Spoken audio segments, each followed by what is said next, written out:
Assalamualaikum warahmatullahi wabarakatuh. Bertemu lagi bersama saya Putri Ambrina Rosada dari kelas 11 IPA 5. Di video kali ini kita akan membahas mengenai teks eksplanasi.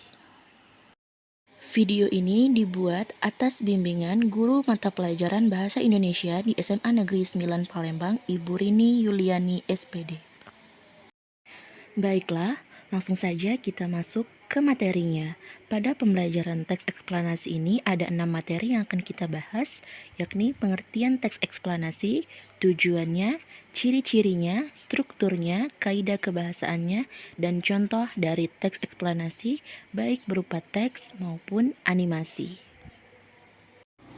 Yang pertama, apa itu teks eksplanasi? Teks eksplanasi adalah teks yang berisi tentang proses mengapa dan bagaimana kejadian-kejadian alam, sosial, ilmu pengetahuan, budaya, dan lain-lain dapat terjadi. Suatu kejadian, baik itu kejadian di alam maupun di kejadian sosial yang terjadi di sekitar kita, selalu memiliki hubungan sebab, akibat, dan prosesnya. Adapun tujuan dari teks eksplanasi, yang pertama menjelaskan mengapa fenomena tersebut dapat terjadi, dan yang kedua menjelaskan sebab dan akibat dari suatu peristiwa yang dibahas di dalam teks eksplanasi tersebut. Selanjutnya adalah ciri-ciri dari teks eksplanasi. Ciri-ciri yang pertama, informasi yang dimuat berdasarkan fakta atau disebut juga dengan faktual. Yang kedua, hal yang dibahas yaitu suatu fenomena yang bersifat keilmuan atau berhubungan dengan ilmu pengetahuan. Yang ketiga, sifatnya informatif dan tidak berusaha mempengaruhi pembaca untuk percaya terhadap hal yang dibahas. Yang keempat atau yang terakhir, fokus pada hal-hal umum atau generik, bukan partisipan manusia. Contohnya seperti tsunami, banjir, gempa bumi, hujan, dan lain sebagainya. Pembahasan selanjutnya mengenai struktur dari teks eksplanasi. Struktur yang pertama, identifikasi fenomena atau disebut juga dengan pernyataan umum. Bagian ini adalah bagian yang menjelaskan tentang gambaran umum dari suatu fenomena atau peristiwa alam yang akan dibahas. Tetapi tidak hanya alam, bisa juga fenomena lain-lainnya sesuai dengan konteks yang dibahas dalam teks eksplanasi tersebut. Struktur yang kedua ialah urutan sebab akibat. Urutan sebab akibat adalah bagian yang menjelaskan tentang penyebab dan akibat yang ditimbulkan dari fenomena tersebut. Bagian ini sering juga disebut dengan deretan penjelas. Selanjutnya, struktur yang ketiga adalah interpretasi, yakni bagian ulasan atau penarikan kesimpulan dari fenomena yang telah kita bahas pada teks eksplanasi tersebut. Kaidah-kaidah kebahasaan pada teks eksplanasi. Yang pertama, menggunakan kalimat pasif. Yang kedua, menggunakan konjungsi kasual dan konjungsi waktu. Yang ketiga, terdapat istilah-istilah ilmiah. Yang keempat, menggunakan kata kerja material dan rasional. Dan yang terakhir, bersifat informatif.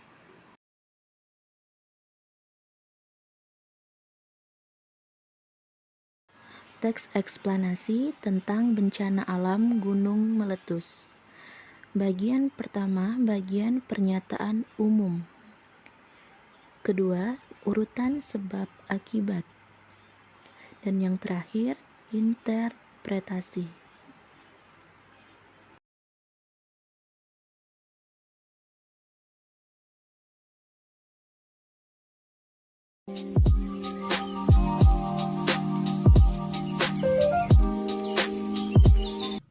Gerhana matahari. Gerhana matahari terjadi karena posisi bulan terletak di antara bumi dan matahari, sehingga menutupi sebagian atau seluruh cahaya matahari. Walaupun bulan lebih kecil dari matahari, bayangan bulan mampu melindungi cahaya matahari sepenuhnya.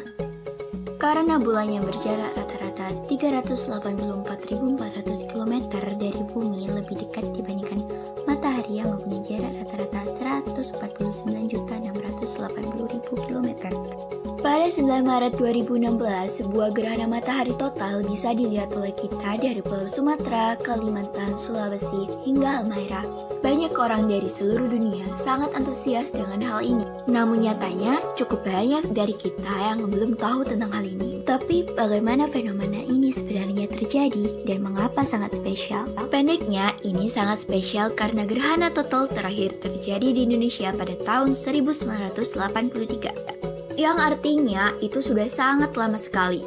Fenomena ini hanya terjadi tiap 33 tahun sekali di Indonesia, yang artinya jika kita kelewatan pada tahun ini, kita baru bisa melihat kembali gerhana total di Indonesia pada tahun 2046. Ya, 2046. Lalu, bagaimana gerhana total bisa terjadi? Intinya, gerhana matahari total terjadi ketika bulan, objek yang dipikir terlihat seperti makanan yang dijual oleh abang-abang yang lewat, sedang berada di antara matahari dan bumi kita. Bulan yang berada di posisi ini menutupi cahaya matahari yang menuju ke bumi, sehingga kemudian menghasilkan bayangan yang disebut dengan gerhana matahari. Bayangan bulan yang sampai ke bumi memiliki dua bagian. Penumbra merupakan bayangan bulan yang tidak dapat menutupi cahaya matahari sepenuhnya, sehingga menghasilkan fenomena gerhana matahari sebagian jika dilihat dari bumi. Dan kemudian ada juga bagian bernama umbra, bagian bayangan bulan yang sepenuhnya menutupi cahaya matahari. Umbra inilah yang menghasilkan gerhana matahari total yang sangat-sangat indah yang eksklusif terjadi di negara Indonesia pada tahun 2016. Itu saja yang bisa saya sampaikan. Sekian dari saya. Wassalamualaikum warahmatullahi wabarakatuh.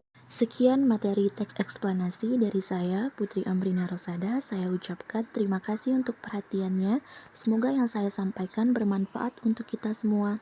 Wassalamualaikum warahmatullahi wabarakatuh.